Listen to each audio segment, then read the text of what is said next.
Hi, I'm Brian King, and this is Five Things Friday. Today, I want to talk about something a little more serious than I usually talk about. I want to talk about 5 ways to comfort your wife. Now, over all the years that we've been married, one thing I've learned is that we both deal with things differently, and we need different things at different times. Um, we've been through a lot of history together over those 38 years.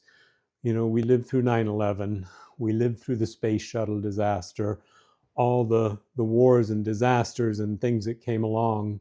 And then obviously most recently the Charlie Kirk assassination. And we each deal with it a little different.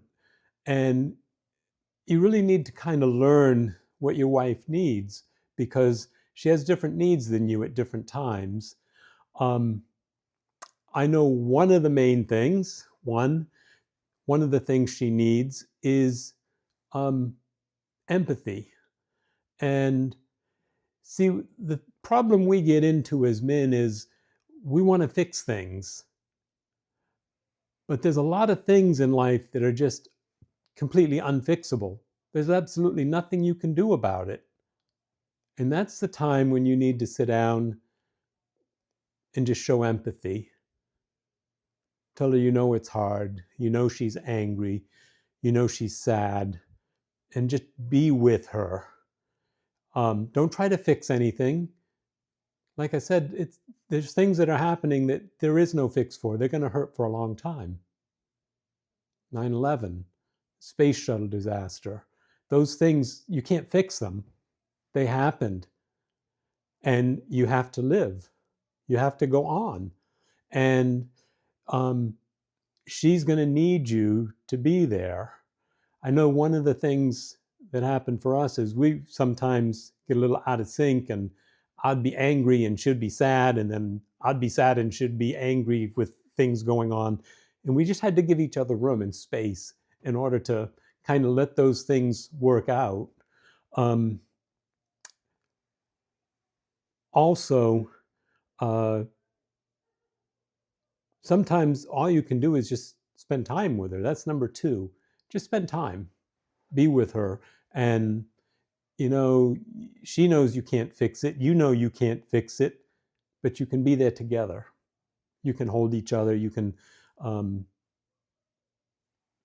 find something to do together that kind of takes your mind off it. Uh, One of the things that I had learned the hard way was, um, well, way back at the first shuttle disaster, I was working at a TV station.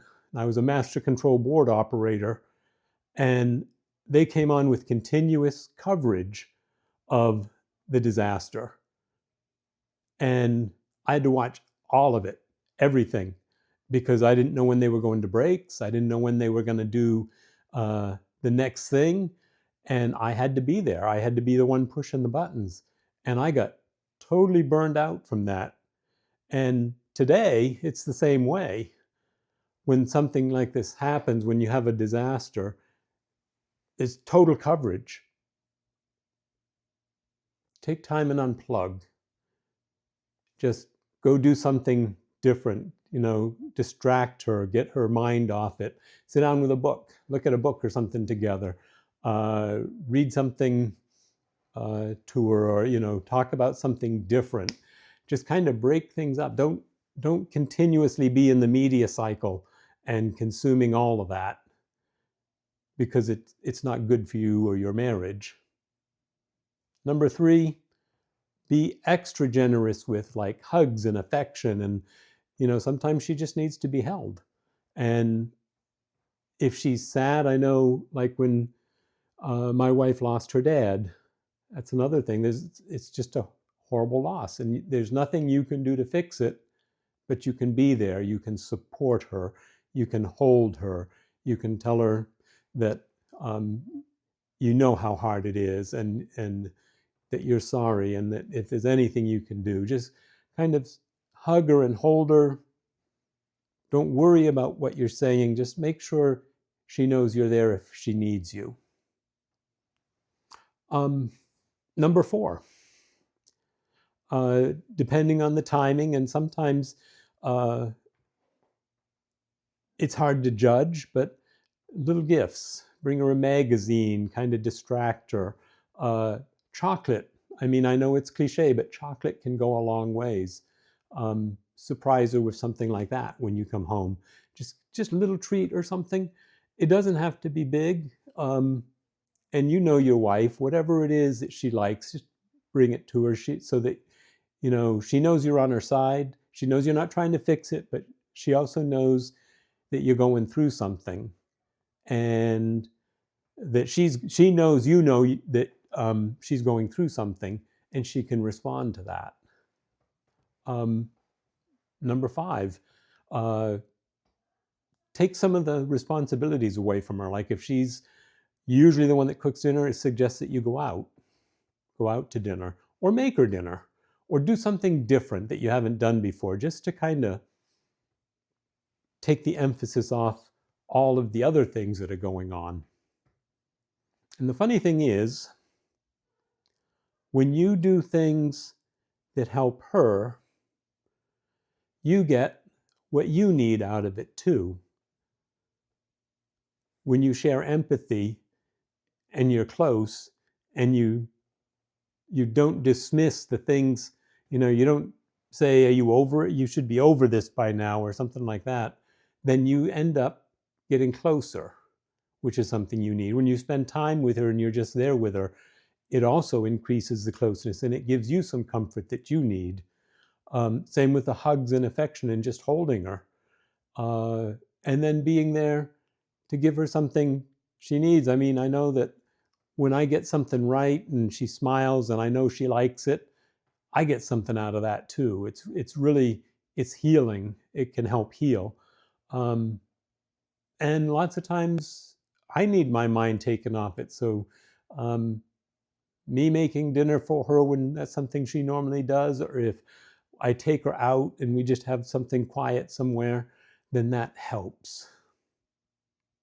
So you're going to go through a lot of things if you stay married for a long time, and learning how to comfort your wife through all of that is really important, no matter what it is. Different things affect different people at different times, and this is for everybody. It doesn't matter what it is.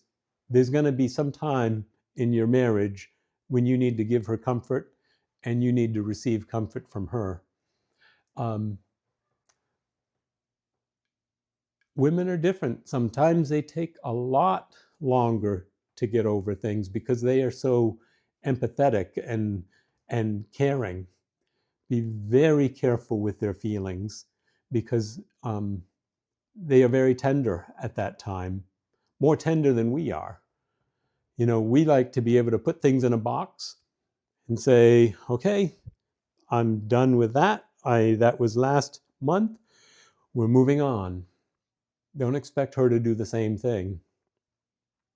She needs longer to grieve, and she needs to be loved out of it, not criticized out of it. So don't say, aren't you over that yet? Or can't we move on from that? That's not going to be received well, and it's not going to feel like you care. It is very uncaring. I know that's one of the ways that we move on as men. We get over it, we work at it, and we put it aside, and we grieve different. But she's going to think you're very unloving if you expect the same from her. So let her grieve, be tender, be gentle, and don't worry about how long it takes. If you find her crying somewhere over something, just say, I understand, and let her have her time.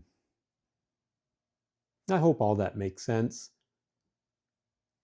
5 ways to comfort your wife: empathy, spend time, give plenty of hugs, maybe some chocolate, and offer dinner or distraction.